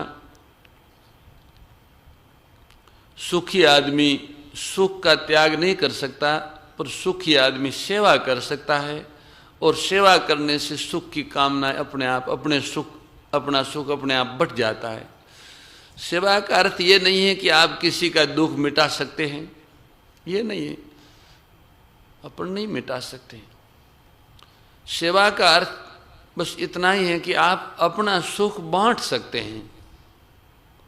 सुख बांटने का अर्थ क्या है? सेवक के हृदय में उदारता और करुणा निवास करने लगती है। उदारता भी रहती है, करुणा भी रहती है। वो पीड़ित को देख के करुणित हो जाता है, और करुणित होकर उनकी पीड़ा को मिटाने के लिए उदार हो जाता है, तत्पर हो जाता है। तो भाई,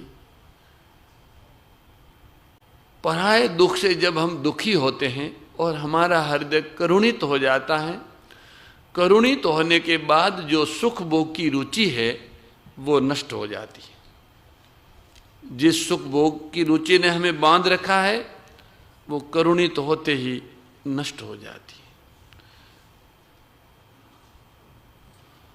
अब सुख भोग की रुचि का नाश होते ही सुख के सदुपयोग करने का सामर्थ्य आ जाता है।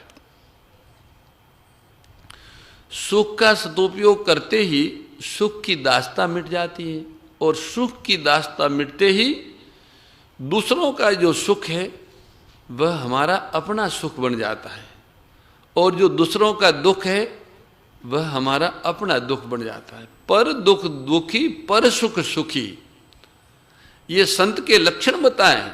संत के लक्षण, संत हृदय के लक्षण बताए हैं, सत्पुरुष के, सज्जन पुरुष के लक्षण बताए हैं कि जो दूसरों के दुख से दुखी हो जाता है, दूसरों के सुख से सुखी होता है, अर्थात दुखियों को देख के करुणित और सुखियों को देख के प्रसन्न होता है, वही सज्जन है, वही संत है, वही साधक है, और वही मानव है। तो भाई, दूसरों का जो दुख है वो हमारा दुख बन जाता है, दूसरों का सुख है वो हमारा सुख बन जाता है। सेवक के हृदय में करुणा और प्रसन्नता निवास करती है। आप देखिए, गंभीरता से विचार कीजिए इस बात पर कि जब आपका हृदय किसी के दुख से भर जाता है, तब आपके हृदय में करुणा का रस बहने लगता है, और जब आप किसी सुखी को देखकर प्रसन्न हो जाते हैं, तब आपके जीवन में प्रसन्नता छा जाती है। सच्ची प्रसन्नता सुखियों को देखकर ही मिल सकती है, जो सुख भोगने से नहीं मिलती। सुख भोगने से तो भोगने की शक्ति का ह्रास होता है और भोग्य वस्तु का विनाश होता है।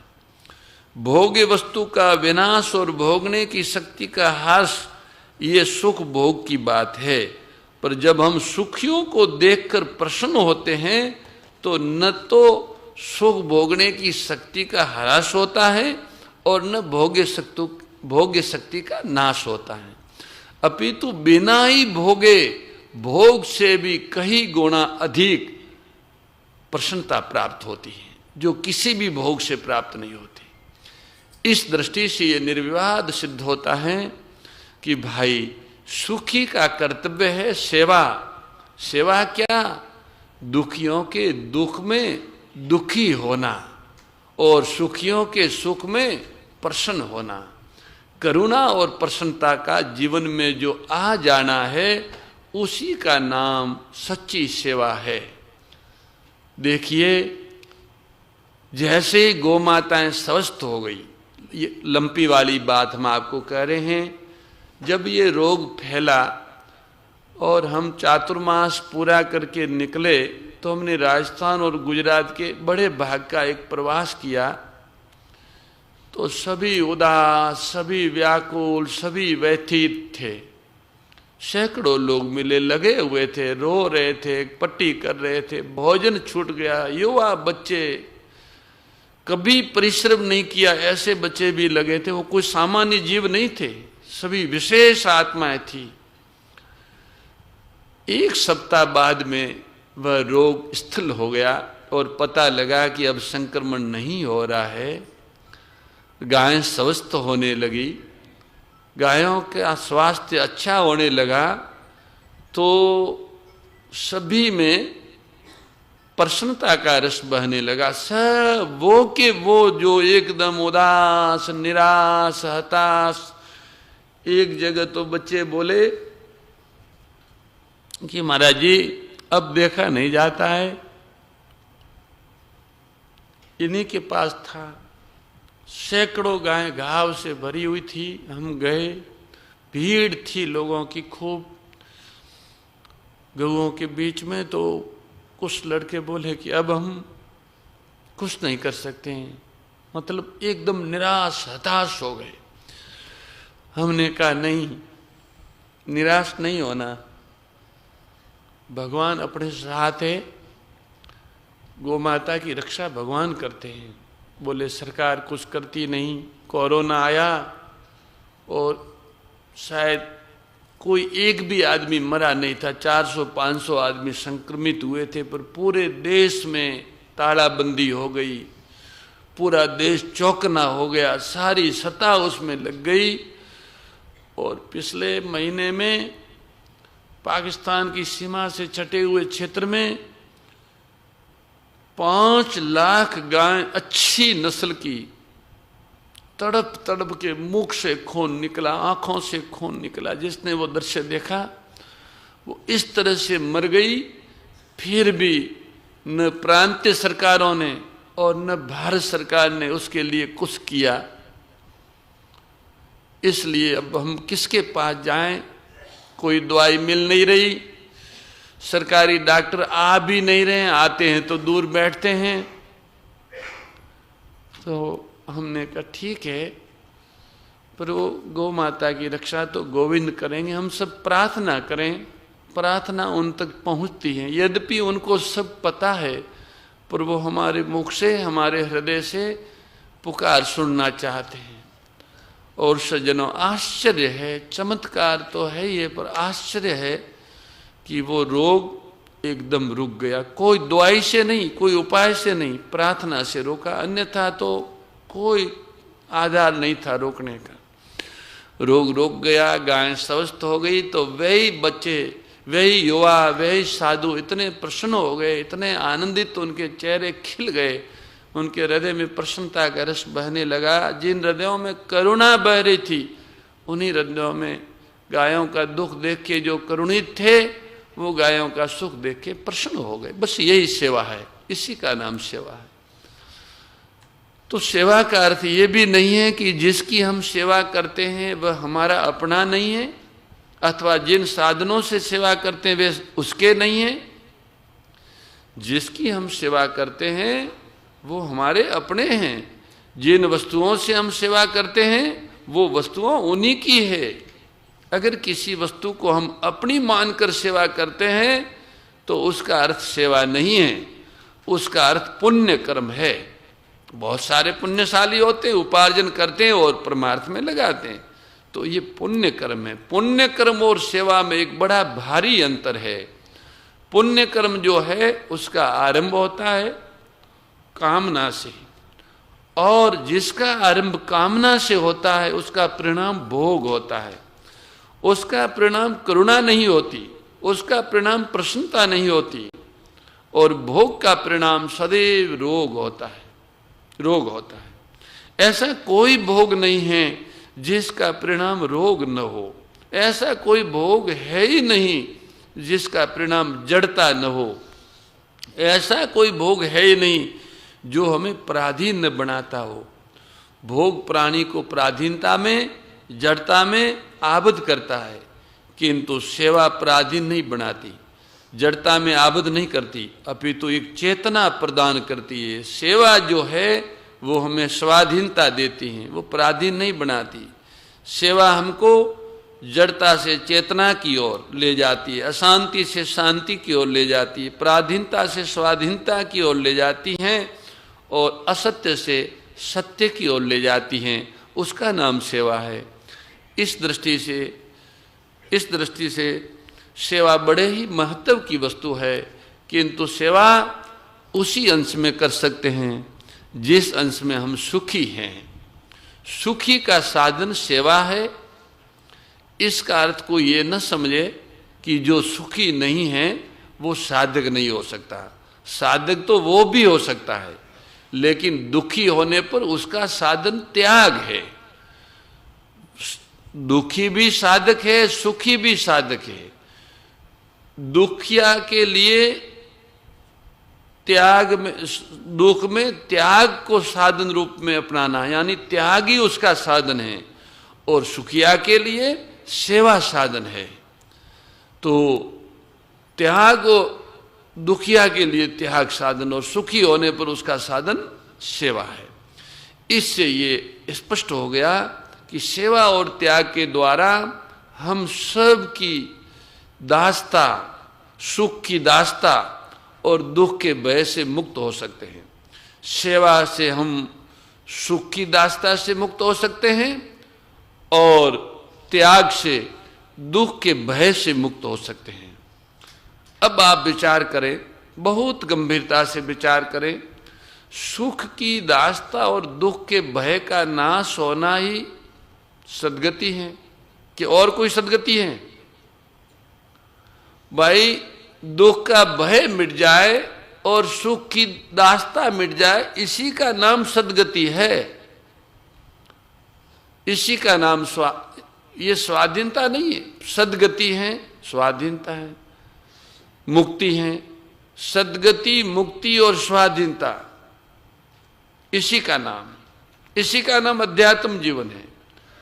अध्यात्म जीवन और क्या है? अध्यात्म जीवन तो वही है न जिसमें सुख की दास्ता न हो और दुख का भय न हो, उसी का नाम अध्यात्म जीवन है, उसी का नाम सद्गति है, उसी का नाम स्वाधीनता है, उसी का नाम मुक्ति है। परंतु प्रार्थना यहां समाप्त नहीं हुई। आपको सद्गति मिल गई, स्वाधीनता मिल गई, मुक्ति मिल गई, अर्थात अध्यात्म जीवन आपको मिल गया। आप दुखों के भय से मुक्त हो गए, सुखों के बंधन से छूट गए, परंतु अभी प्रार्थना अभी पूरी नहीं हुई। प्रार्थना तो इससे आगे भी है, हमारा साथ देती है। जब सुख की दास्ता हमारे आपके जीवन में नहीं होगी, दुख का भय हमारे आपके जीवन में नहीं होगा, तब क्या होगा? जो सुख की दास्ता और दुख के भय से मुक्त है, उसमें अहम भाव नहीं रह सकता, और जहां अहम भाव नहीं रह सकता वहां भेद नहीं रह सकता, और जहां भेद नहीं रह सकता वहां योग और बोध अपने आप आ जाते हैं, क्योंकि योग दूरी को नहीं रहने देता, भिन्नता को नहीं रहने देता। तो जिससे हम प्रार्थना कर रहे थे, हमारे प्रभु से, हमारे नाथ से, जो हमारा अपना है, उससे हमारा योग हो जाएगा और उसका हमें बोध भी हो जाएगा, क्योंकि सुख की दास्ता और दुख के भय का नाश होते ही सीमित अहम भाव का नाश हो जाएगा। ये ही अध्यात्म जीवन है। इससे ये सिद्ध हुआ कि प्रार्थना का जो दूसरा भाग है, उसमें सुख की दास्ता और दुख के भय से मुक्त होने वाली बात है, वह अध्यात्म जीवन की पूर्णता है। और सेवा त्याग के बल की जो बात है, वो भौतिक जीवन की पूर्णता है। भौतिक जीवन क्या है? समस्त संसार एक है और दूसरों का दुख हमारा अपना ही दुख है और दूसरों का सुख हमारा अपना ही सुख है। इससे बढ़कर कोई और निष्काम कर्मवाद या भौतिक विज्ञान नहीं हो सकता। तो भाई, भौतिकवाद कोई बुरी वस्तु नहीं है। भौतिकवादी का कर्तव्य क्या है? भौतिकवादी का कर्तव्य है सेवा और त्याग। भौतिकवाद की पराकाष्ठा सेवा और त्याग में है। सेवा और त्याग का फल क्या है? सुख की दास्ता और दुख के भय का नाश। जब सुख की दास्ता और दुख के भय का नाश हो जाता है तो स्वाधीन, चिन्मय, शांत और अमर ये जीवन मिल जाता है। ये अध्यात्म जीवन है। तो फिर भौतिकवाद की जो साधना है उससे क्या हुआ, अध्यात्म जीवन में प्रवेश हो गया। इस दृष्टि से भौतिकवाद और अध्यात्मवाद अलग अलग नहीं है, एक ही जीवन के दो पहलू है। भौतिकवाद ने कर्तव्य प्राणता का पाठ पढ़ाया तो अध्यात्मवाद ने अमर बनाया। हमको आपको अमरत्व की आवश्यकता है और कर्तव्य की भी आवश्यकता है। इसलिए भौतिकवाद भी जीवन का एक अंग है, अध्यात्मवाद भी जीवन का एक अंग है। पर यहाँ यही उद्देश्य की पूर्ति नहीं हो जाती। इसके बाद प्रार्थना में ये बात बताई है कि हम सेवा और त्याग का बल किस लिए मांग रहे हैं, इसलिए मांग रहे हैं जिससे ये सारा संसार सुख की दास्ता और दुख के भय से मुक्त हो जाए। अब सुख की दास्ता और दुख के भय के लिए मुक्त होना है, तब ये प्रार्थना की गई कि आपके पवित्र प्रेम का आस्वादन करने के लिए ही सुख की दास्ता और दुख के भय से मुक्त होना है। सुख की दास्ता और दुख के भय से मुक्त इसलिए होना है कि हम आपके पवित्र प्रेम का आस्वादन कर सकें। अब आप देखेंगे कि जिससे हम प्रार्थना कर रहे हैं, जो हमारे अपने हैं, जिससे हमारा नित्य संबंध है, उसी से पवित्र प्रेम की प्रार्थना हम करते हैं। अब आप सोचो, जिससे हम प्रार्थना करने जाएं और उससे कहें कि हम आपके पवित्र प्रेम को चाहते हैं, तो क्या अपना प्रेम किसी को अच्छा नहीं लगेगा? क्या अपना प्रेम देने में किसी को कठिनाई होगी? तो आपको मानना पड़ेगा कि प्रेम एक ऐसा अलौकिक तत्व है जिसका आदान प्रदान रस रूप है। प्रेम देने में भी रस है और प्रेम पाने में भी रस है। अब आप कहेंगे कि जब प्रेम का आदान प्रदान रस रूप है तो फिर भाई प्रेम तो कोई अपवित्रता नहीं होती, तो फिर भाई प्रेम तो कोई अपवित्रता नहीं होती, तो आपने पवित्र प्रेम का विशेषण क्यों लगाया? प्रेम सव्य में ही पवित्र है, फिर आपने पवित्रता की बात क्यों कही? तो इस संबंध में विचार करने से ऐसा ध्यान में आता है कि प्रेम अपवित्र तो नहीं है, परंतु प्रेम का पवित्र विशेषण लगाया क्योंकि प्रेम के दो भाव होते हैं। प्रेम का एक भाव ये है कि जिसमें कोई प्रेम पात्र की समीपता स्वीकार करके अपने रस को सुरक्षित रखता है। थोड़ी सूक्ष्म बात है, थोड़ी मार्मिक बात है, किंतु प्रेम का एक दूसरा पक्ष ये है कि प्रेमी प्रेम पात्र के रस की बात सोचता है, अपने रस की बात नहीं सोचता। तो जहां प्रेमी प्रेमास्पद के रस की बात सोचता है, वहां प्रेम के साथ पवित्र विशेषण लगाया गया है। यद्यपि प्रेम अपवित्र नहीं है, स्वरूप से ही पवित्र है, किंतु इसका अर्थ यह है कि प्रेम का वह भाव जिसमें प्रेमी प्रेम पात्र को ही रस देने का विचारता है, वो पवित्र प्रेम है। आप कहेंगे ये रहस्य हमारी समझ में नहीं आया, तो भाई इस रहस्य को समझाने के लिए कुछ प्रेमियों के चरित्र पर दृष्टि डालनी होगी। आप भले ही उसे कहानी मानना, यद्यपि वो बात हमने कही है, हम कल आगे आने वाली जो हमारी सत्संग है, सत्चर्चा है, उस पे प्रेम के इस गहरे रहस्य को समझने के लिए कुछ प्रेमियों के चरित्र की चर्चाएं करेंगे। उससे प्रेम रहस्य और प्रकट होगा और खुलेगा। आज हरि नाम संकीर्तन और प्रार्थना के साथ आज की सच्चर्चा को यहाँ विराम देते हैं और प्रभु से तथा मैया से, गौ माता से प्रार्थना करते हैं कि भगवत प्रेम के इस पवित्र विशेषण का रहस्य हम लोग समझ के अपने जीवन में पवित्र प्रेम को अपनावें।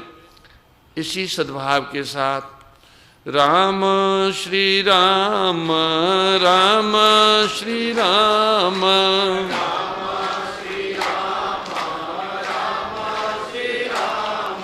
राम श्री राम राम श्री राम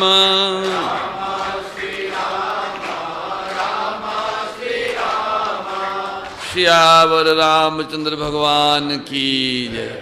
ये जो संतवाणी है ये बहुत गहरी और सूक्ष्म है। ये साक्षात ईश्वर वाणी है, भगवत वाणी है, दत्तवाणी है।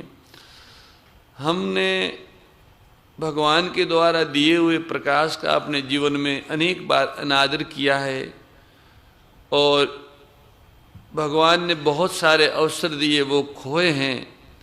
तो सद्गुरु भगवान की कृपा से ही हम वापस उनके उन अवसरों को प्राप्त कर सकते हैं, उनके दिए हुए प्रकाश की वृद्धि कर सकते हैं।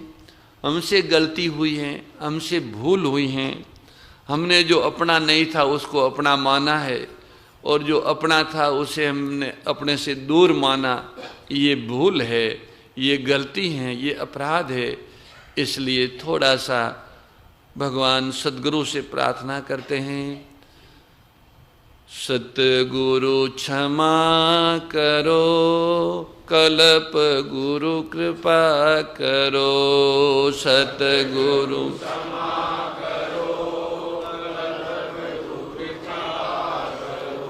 सतगुरु क्षमा करो, कल्प गुरु कृपा करो। सतगुरु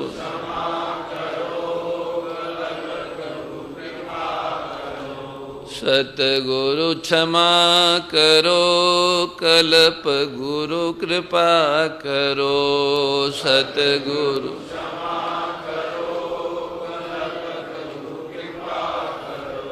सतगुरु क्षमा करो, कल्प गुरु कृपा करो।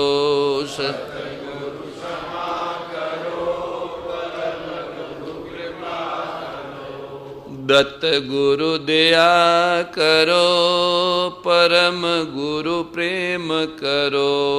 दत्त गुरु दया करो, परम गुरु प्रेम करो। सतगुरु क्षमा करो, कल्प गुरु कृपा करो। सतगुरु क्षमा करो, कल्प गुरु कृपा करो। दत्त गुरु दया करो, परम गुरु प्रेम करो। सतगुरु दया करो, परम गुरु प्रेम करो। हे मेरे नाथ, आप अपनी सुधामयी सर्व समर्थ पतित पावनी अहेतु की कृपा से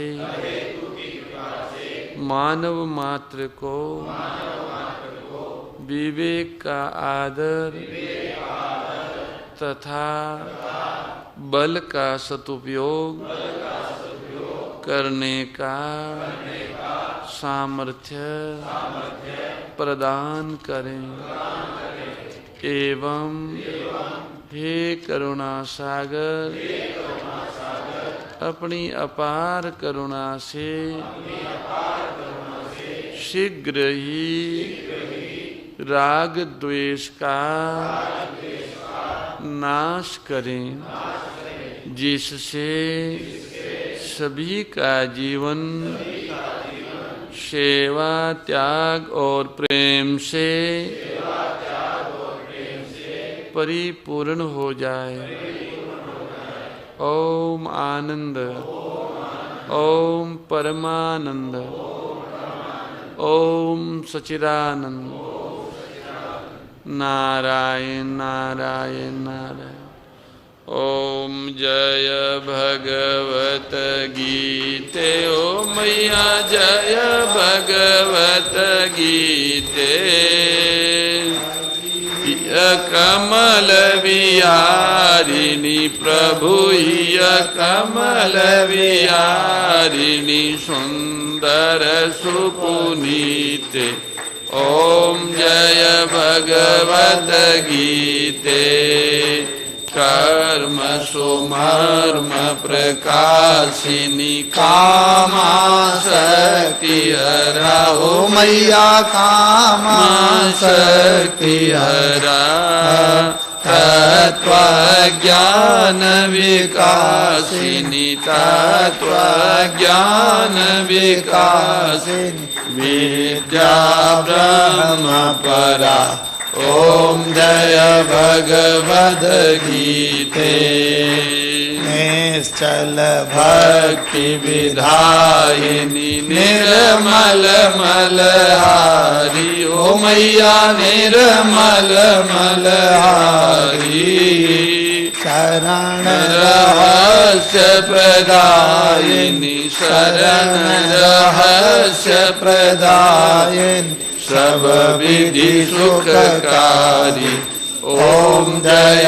भगवद गीते राग द्वेष विदारिणी कारिणी मोद सदा ओ मैया कारिणी मोद सदा भव भय हारिणी तारिणी भव भय हारिणी तारिणी परमानंद प्रदा ओम जय भगवद गीते आसुर भाव विनाशिनी नाशिनी तम रजनी हो मैया नाशिनी तम रजनी देवी सद्गुणदायिनी देवी सद्गुणदायिनी हरि रसिका सजनी ओम जय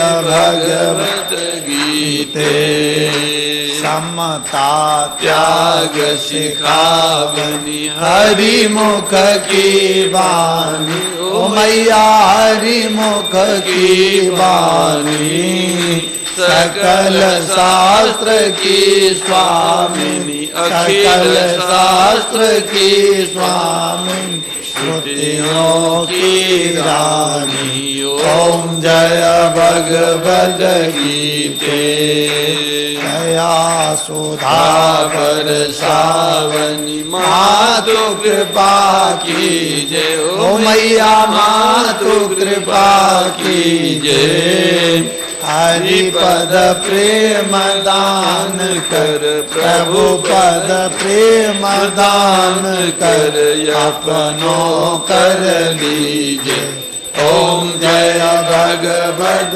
गीते जय भगवद गीते ओ मैया जय भगवद गीते हरि कमल विहारिणी प्रभु ही कमल विहारिणी सुंदर सुपनीते ओम जय भगवद गीते ओम जय भगवद गीते कर्पूर गौरम करुणावतारम संसार सारम भुजगेन्द्रहारम सदा वसंतम हृदयारविंदे भवम भवानी सहितं नमामि मंगलम भगवान विष्णु मंगलम गरुणध्वज मंगलम पुंडरीकाक्ष मंगलाय तनोहरि सर्वमंगल मंगल्ये शिवे सर्वार्थ साधिके शरण्ये त्र्यंबके गौरी नारायणे नमोस्तुते ओम महादेव शांतिरंतरिक्षगुं शांतिः पृथिवी शांतिरापः शांतिरोषधयः शांतिः वनस्पतयः शान्तिर्विश्वे देवाः शान्तिर्ब्रह्म शान्तिः सर्वगुं शान्तिः शान्तिरेव शान्तिः सामा शान्तिरेधि हरिः ओम नंदनंदनाय विद्महे यशोदानंदनाय धीमहि तन्नः कृष्ण प्रचोदयात् ओम जगदम्बायै च विद्महे चतुष्पदायै च धीमहि तन्नो धेनु प्रचोदयात् नाना सुगंधि पुष्पाणि यथा कालोद्भवानि च पुष्पाञ्जलिर्मया दत्तो ग्रहाणो परमेश्वरी श्रीमद्भगवद्गीतायै नमः चरणकमलयोः मंत्रपुष्पाञ्जलिं समर्पयामि श्री गीता महारानी की जय श्री संतवाणी महाप्रसाद की श्री सुरभि गौ माता की चातुर्मास महामहोत्सव की जय नमः पार्वती पतये हर हर महादेव। बोले गौ माता की। श्री गौदाम महातीर्थ पथमेड़ा की। वेद दक्षिणा गो चेतना चातुर्मास मंगल महोत्सव की, गौ महिमा संत वाणी प्रसाद की। हम सभी को पूज्य महाराज जी के मुखारविंद से 4 जुलाई से अनवरत गौ महिमा संत वाणी का प्रसाद प्राप्त हो रहा है। आज जो महाराज जी ने लंपी के विषय में हमारे को सभी को पुनः एक बार याद दिलाया कि किस प्रकार गौ माता पर वो कष्ट का समय था। अहमदाबाद में पूज्य महाराज जी का चातुर्मास चल रहा था। अंतिम 15 दिन तक जब महाराज जी प्रातःकाल के सत्र में बाहर पधारते थे तो दृश्य याद करके भी पूरे रों खड़े हो जाते हैं। पूरा 2-2 घंटे तक महाराज जी की आंखों से अश्रुधारा बहती थी और कई दिन तक तो कोई प्रवचन हुआ ही नहीं, केवल कीर्तन ही महाराज जी के मुखारविंद से हुआ। और पूज्य महाराज जी ने कहा कि कोई भी सामर्थ्य या शक्ति इस विपदा से गौ माता को नहीं उबार सकती, केवल और केवल सबकी आर्त प्रार्थना ही गौ माता को इस पीड़ा से उबार सकती है। और पूज्य महाराज जी सहित भारतवर्ष के गोभक्तों की उस आर्त पीड़ा ने, दिल्ली में जो कथा थी उसमें महाराज जी पधारे, उस दिन महाराज जी ने मंच से अश्रुधारा बहते बहते बीच में कहा था, कब हमें विश्वास है ठाकुर जी हम सबकी आर्त पीड़ा को सुनेंगे और कल से ये बीमारी कम हो जाएगी। और उसके अगले दिन से वो बीमारी कम होना प्रारंभ हो गई और गौ माता पुनः स्वास्थ्य को प्राप्त हुई। तो ये जो आर्त पुकार है हमारी, इस आर्त पुकार में बड़ा सामर्थ्य और शक्ति है। इसका प्रकट उदाहरण पिछले वर्ष हम लोगों ने लंपी के समय में देखा कि जब सरकारें सामर्थ्य, पैसा लोग देने को तैयार थे, खूब पैसा मिल रहा था, खूब सामग्री आ रही थी, खूब साधन आ रहे थे, लोग स्वयं लग गए सेवा में, हजारों लोग अपने हाथ से सेवा करने लग गए, फिर भी गौ माता की पीड़ा दूर नहीं हो रही थी। और जब आर्त पुकार हजारों लाखों गौ भक्तों की एक साथ हुई तो कलयुग में ठाकुर जी को आर्त स्वर में पुकारने का जो प्रभाव होना चाहिए वो पिछले साल हम सब ने देखा है। महाराज जी के सानिध्य में उस आर्त पुकार के परिणामवश गौ माता सुख को पुनः प्राप्त हुई। ऐसी आर्त पुकार हम अपने हृदय में गौ माता के लिए सदैव लगाए रखें और गौ माता के लिए जो भी हमारा सामर्थ्य बन सके, जैसा बन सके, तन से, मन से, और धन तो गौमे में निवास करता है, लक्ष्मी तो गौमे में वास करती है, वह समर्पित करके गौ माता का आशीर्वाद प्राप्त करें। गौ माता की सेवा के लिए हरे चारे की, सूखे चारे की, पौष्टिक आहार की कोई भी सेवा करना चाहे, पीछे गोग्रास का काउंटर है, वहाँ पर आप अपना नाम लिखवा सकते हैं, रसीद प्राप्त कर सकते हैं। गोदाम पथवेड़ा द्वारा निर्मित पंचगव्य औषधियाँ गोघ्रत पीछे उपलब्ध है वेद लक्षणा काउंटर पर, वहाँ से आप प्राप्त कर सकते हैं। बत्रा टेंट हाउस में 3:30 बजे से 7 बजे के मध्य हनुमत चरित्र मानस संपूर्ण सुंदरकांड कथा का बहुत दिव्य आयोजन कल से प्रारंभ हुआ है। प्रतिदिन सुंदरकांड का मूल पाठ तो होगा ही होगा, उसके साथ में 12 चौपाई पर व्याख्या का सत्र भी रहेगा।